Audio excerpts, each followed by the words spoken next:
the Elgin National Watch Company presents The Man Behind the Gun, dedicated to the fighting forces of the United States and the United Nations, and presented in the hope that these authentic accounts of men at war will bring you a better understanding and deeper appreciation of the job being done by our fighting forces everywhere in the world.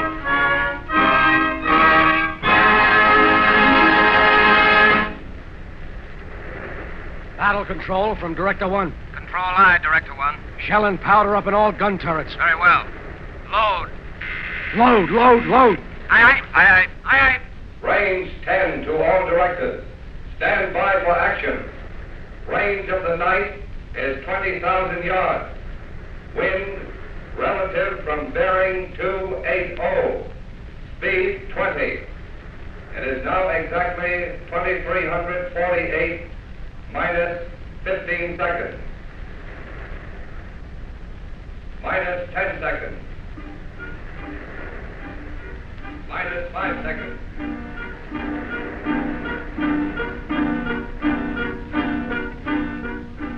Stand by for action. And everywhere aboard ship, hard-eyed sailors and officers watch the second hands of their timepieces. They know the value of time. They know that seconds may mean the difference between defeat and victory. On the flying bridge, in the director tower, the plotting room, in the gun turrets of the warship, and on your own wrist, Elgin timepieces measure the priceless ingredient of victory, time. For 78 years, Elgin has been making fine American watches. And today, the skill developed by Elgin craftsmen and passed on from father to son through 4 generations has gone to war. The finest scientific equipment in the watchmaking world now turns out the tools of victory. For Elgin's resources today are completely devoted to the production of precision instruments for war.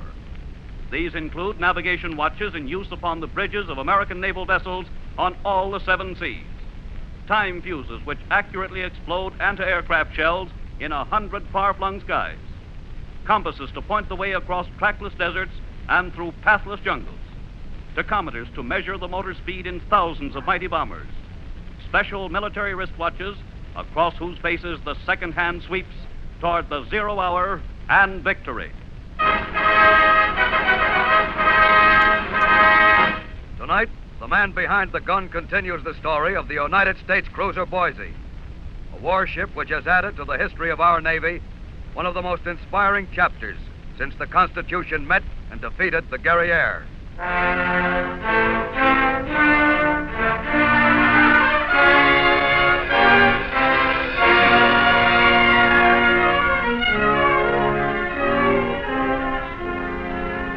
You're a chief bosun's mate aboard the Boise, a gun pointer, the guy that points and fires the 15 big guns of the cruiser.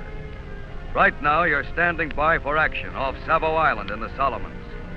It's nearly midnight on October 11th, 1942. Your guns are manned, ready, loaded, and laid. You've sighted the enemy, and your eye is jammed into the telescopic gun sight searching for a target. Now, very dimly, you see a light gray spot on the lens. Then another, and another. 5 of them. It's them. You can see them plainly. Target sighted. Bearing 180. There they are, Scotty. Okay. Pick 'em up, you farmer. I got him. Right. Steady now. Left. There. You're on. On target. Mark. Trainer on target. Pointer on target. Control from Director 1. On target. Repeat, Director 1. Are you on the target? Director 1, aye. I'm on 5 targets. Very well. Pick out the biggest one and stand by to commence firing. Aye. Pick up biggest target. Left a little. Left. Mark. Through your sights, you center the cross wires on the largest enemy ship in the line. And then you pick up the 2 firing keys and curve your thumbs over them. This is it. Director 1, on target. Open shutter. Commence firing. You press the firing keys that set off the 15 big guns. And as the searchlights on topside flash on for a moment, you see the big enemy cruiser square in the crosshairs of your sight. Commence. Then your view is blurred by the shock of the explosion and the smoke of the guns.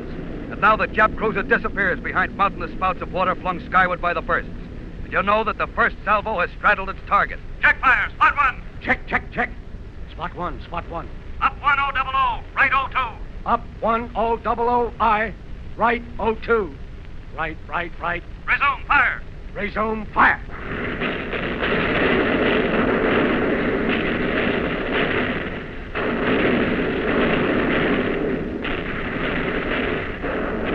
Now the guns are firing as fast as they can be loaded, and that's plenty fast. The shells are like tracer bullets from a machine gun pouring into the enemy. And then suddenly the Jap ship erupts into flame from stem to stern. That's right. Burn, you buzzards, burn. We got him. He's rolling over. He's going down. That's number one for the Boise. Check fire. Check. Director 1, pick up next target.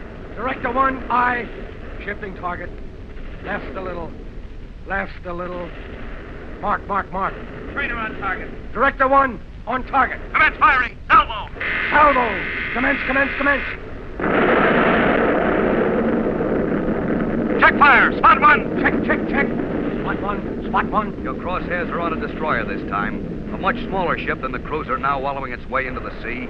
The 15 guns throw an arc of white-hot steel. And this time you're right on. Even before the shell timer goes off, you see the enemy ship disappear. Blasted out of existence with one full salvo. Hey, Scotty, this is fun, ain't it, huh? You see the way that Jap split wide open? No stamina, Chief. No stamina. Director 1, pick up the next target. Director 1, aye. Shifting target. Come on, Tojo. Who's next? Find something, will you, Scotty? Don't leave us here with our guns hanging out. Cruiser on the left. Left. I got it. I'm on it. Pick it up. Mark. Trainer on target. Director 1, on target. Open shutters. Commence firing. Commence.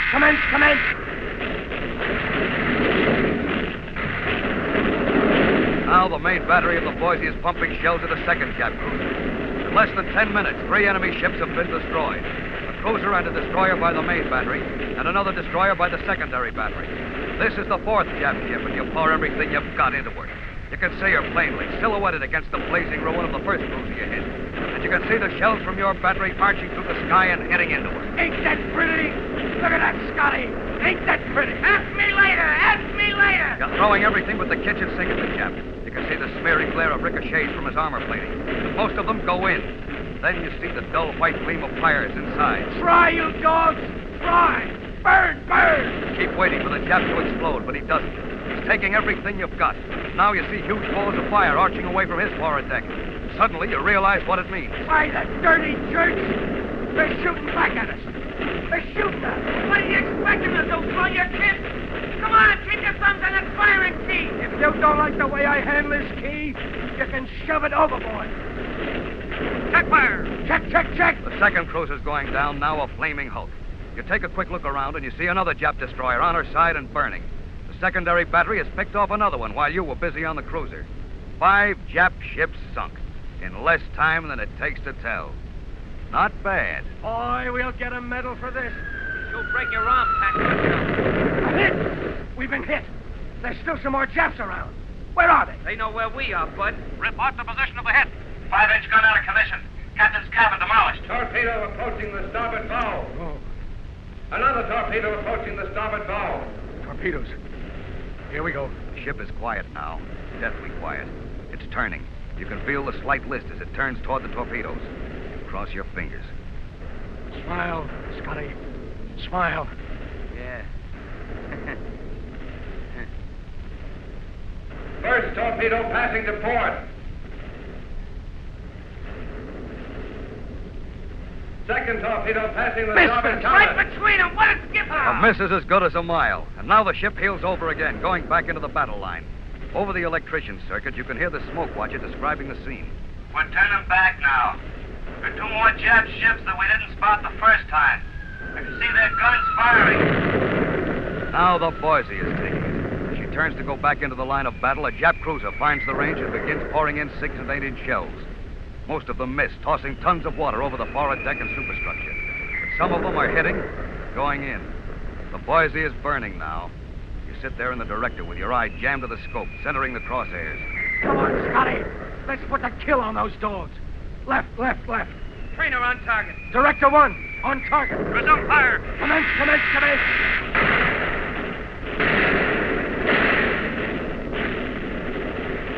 You're on target again and firing, but not as fast, not as smoothly, and you're getting hit. You're taking it from stem to stern. You can feel the ship heel over and pick up speed, and you shout for the smoke watch. Hey, Money, where are we hit? Can you see anything? Hey, Money, where are we hit? He must have stopped one up there. We're hit bad. We're a fire forward. Is that you, Money? We thought you was dead. No, I ain't dead. Explosion knocked out my phone plug. I'm all right. Looks pretty bad. Number 1 turret to control, sir. I have a shell hit on the faceplate of number 1 gun turret. I have a shell hit on the faceplate. Sticking through the armor. I think it's a dot, but it's still buzzing. I don't...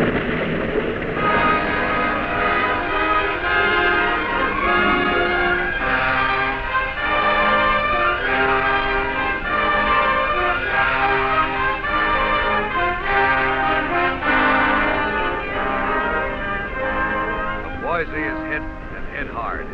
Number 1 gun turret is filled with flame and smoke. Its guns are silent. Up on the bridge, the captain looks out over his ship, and what he sees isn't pretty. Fire. Fire in number 1 turret. Fire forward. Fire below. And the ship down by the head. You really caught it that time, sir. Yeah. Get on the pipe. See if you can raise anybody in that gun turret. Turret 1, control testing. Answer, please. Turret 1, answer, please. Is anybody alive in there? Turret 1, control testing. Turret 3, can you raise turret 1?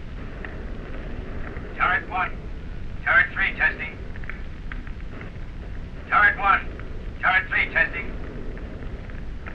No control, I can't raise turret 1. Very well. That's all then. Control, repair 3. I've sent one of my men into turret 1. He's just coming out now. Stand by. No light in turret 1. He reports no light in turret 1. Very well. No life in turret 1, sir. Not anyone alive in there? No one? No, sir. Tough. Yeah. Yeah, it's tough. Tell him to flood. Repair 3, flood the turret. Put out those fires. Aye, aye, sir.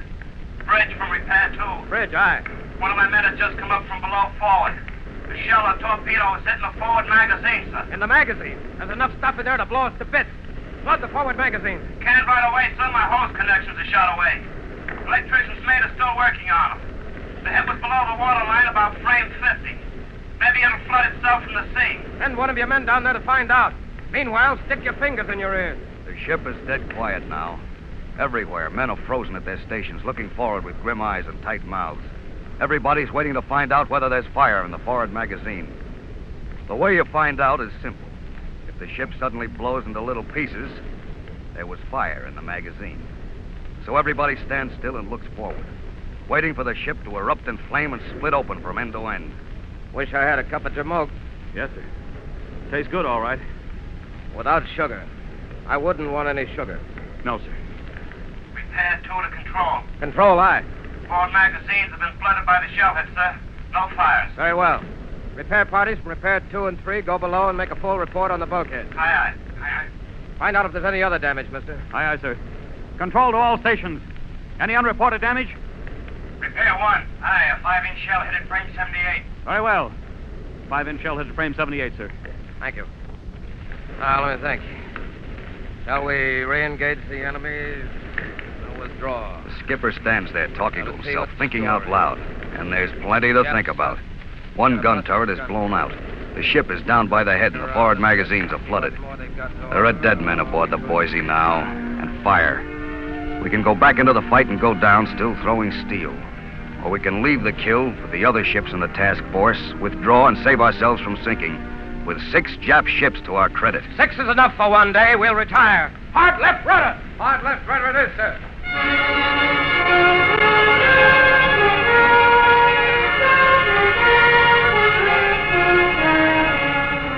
So the battle is over for the Boise. But there's no rest anywhere on board ship. For 2 hours, every man Jack is fighting fires and trying to win back control of the battered cruiser. And gradually it gets done. The fires are out and the ship will float. But it's not pretty now. Not the trim, beautiful ship it was yesterday. Now the proud decks are heaved and twisted and scarred by shrapnel. The guns in the forward turret point this way and that, drunken fingers to the sky. But everywhere in the ship is smoke and dirt and grimy ashes, and the smell of oil and dead men mixed together, so that never again in all your life will you be able to smell fuel oil without remembering how it was on the Boise after the battle.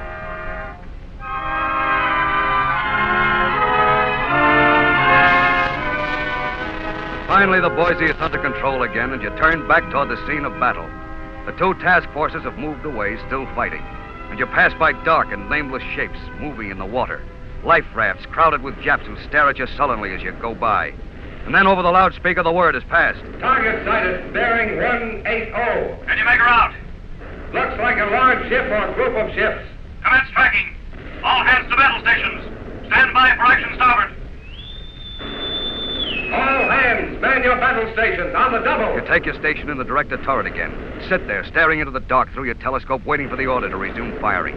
That's all you think about now. Your mind seems dead and heavy. All you're waiting for is the order to resume firing.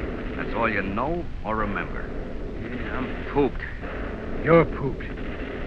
Man, I'm 6:30 all the way down the line. Range 10. Estimated range 15000. I'd be just as happy if these ain't Japs we're closing with. A while ago, there wasn't enough Japs to suit you. Right now, I could take 100 years shore leave. Range 10. Estimated range 13000. Range is closing fast. Now, you ain't kidding, brother. Too fast. We might as well get it over with. Yeah, I can hardly wait. Range 10. Range is 11000. We'll soon know whether they're Japs or not. Either way, it's okay with me. Don't give up the ship, I always say. Hey, look, John Paul. Go bag your head with it. Range 10. Range 9000. Stand by to commence firing. Stand by to commence. Pick 'em up, Scotty. Pick 'em up. Left a little. Left. Mark. On target. Trainer on target. Director 1, on target.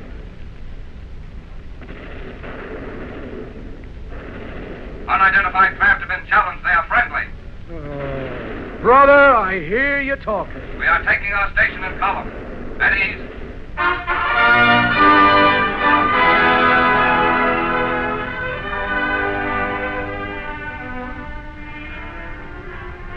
At ease.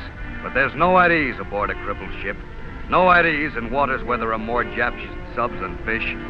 And when morning comes, the submarines come with it. Every 45 minutes, there's a torpedo alarm, and the destroyers alongside the wallowing Boise rush up and down, dropping depth charges in a steady pattern. All day long. And you sit there at your battle station ready for anything. You sit there where you've been sitting for 19 hours straight. And no time and a half for overtime. You tired, Scotty? Heck no.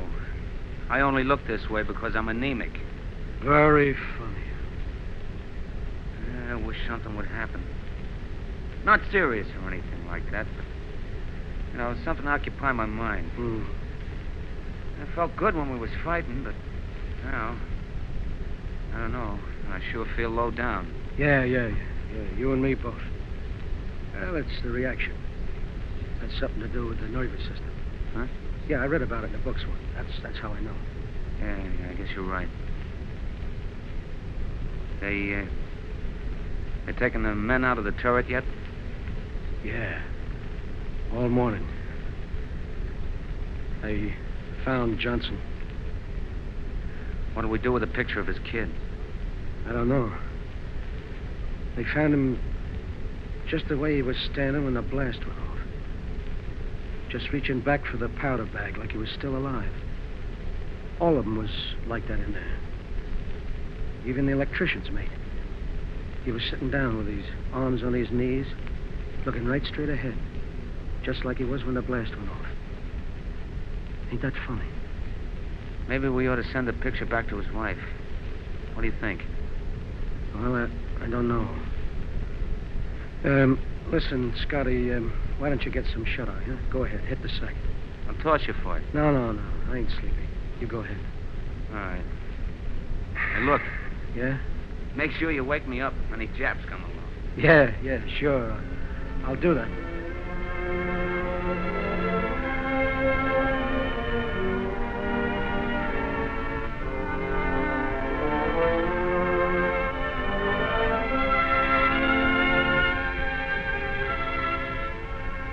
That evening, you get a sandwich and a cup of coffee. That night, you get 4 hours sleep.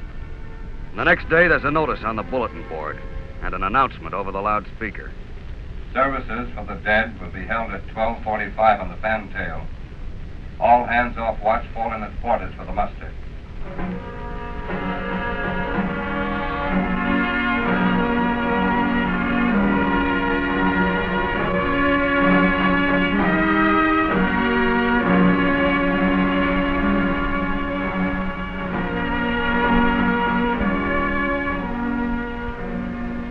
And so the men go aft.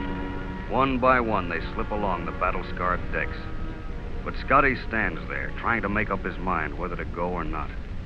Come on, Scotty. I don't know whether I want to go or not, Chief. Well, why not? They were all friends of ours. That's it.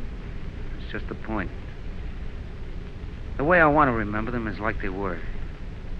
Not like the way they are now. I want to remember Johnson with that big dumb pan of his turning red on account of nobody laughing at his stories about his kid. I want to remember Eddie with his ears flapping while he played the harmonica. You remember those ears? He looked like a taxi cab coming down the street with the doors open. Yeah. You see, Chief, that's what I mean. I drank beer with those guys. I want to remember them like that. Not sliding out from under a flag into the ocean. I don't want to go, Chief.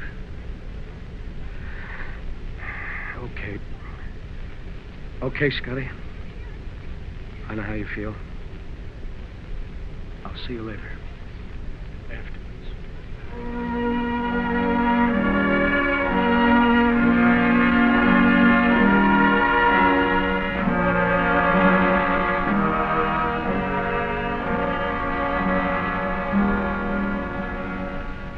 So you go aft alone, past the twisted, battle-scarred turrets and the shell-pocked superstructure.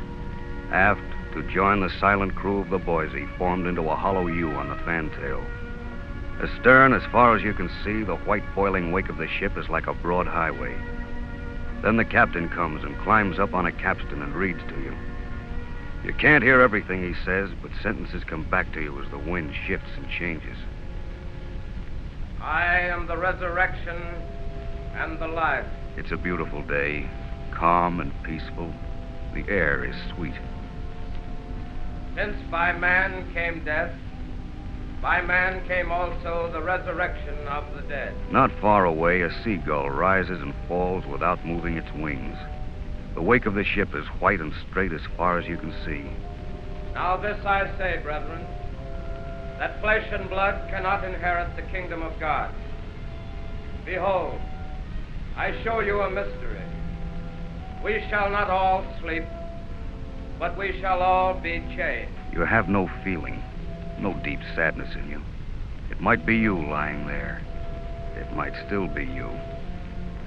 And you know they felt like you do. If one comes along with your name on it, okay.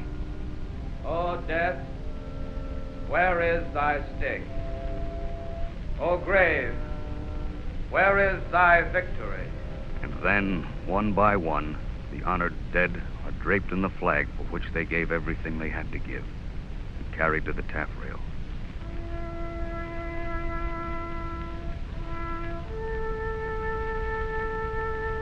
Adams, J.B., Seaman, second class. DeLong, L.H., Seaman, first class.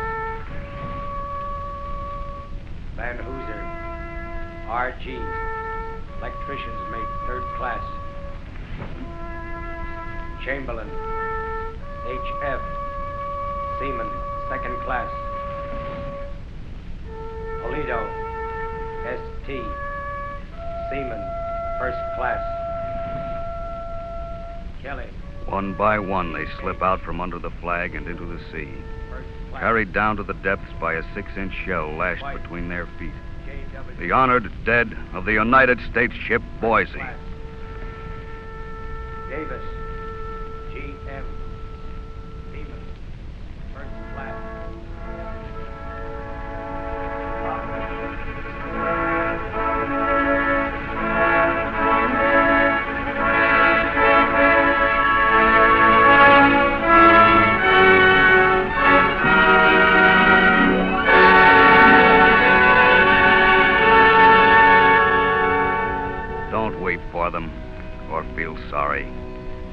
One doesn't weep or feel sorry for men who have given their lives for their country. You try and make up for them.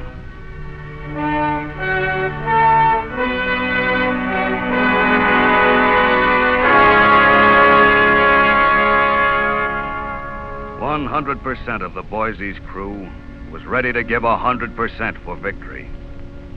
10% did give 100%.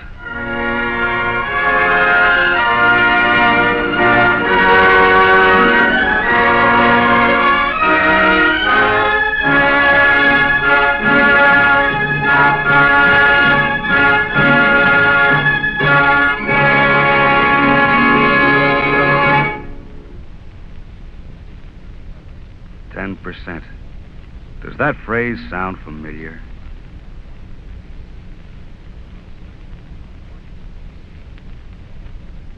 These broadcasts are made available to you by the Elgin National Watch Company. Before we tell you about next week's program, may we ask you to listen for 39 seconds to a message from Elgin. Aboard warships like the Boise and in sand-scarred tanks and bullet-riddled bombers, the precise hands of Elgin instruments point the way to victory. With Elgin skill completely converted to war production, naturally few Elgin watches will be available for civilian use. And you can scarcely expect foreign-made, imported watches to substitute satisfactorily for such high-quality American timepieces. So take care of the Elgin you now have. Wind it fully every morning. Treat it gently. Guard it from sudden shocks. At least once a year, have it inspected by your Elgin jeweler. Remember, time. The time on your wrist is vital to victory.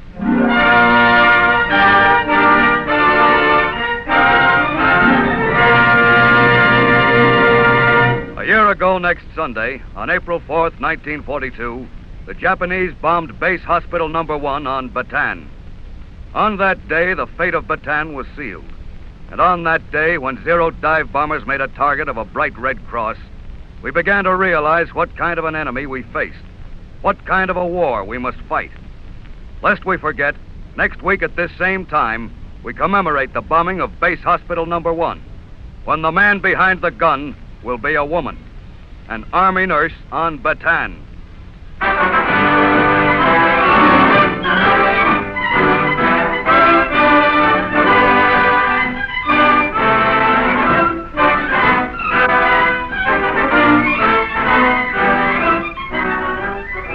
The Man Behind the Gun is written by Ranald McDougall and produced under the direction of William N. Robeson. Jackson Beck is the narrator, and the original score is composed and conducted by Nathan Van Cleve. The Man Behind the Gun is presented each Sunday night at this time by the Elgin National Watch Company, makers of precision instruments and timing devices for the Army, the Air Corps, the Navy, and Marine Corps. This is the Columbia Broadcasting System.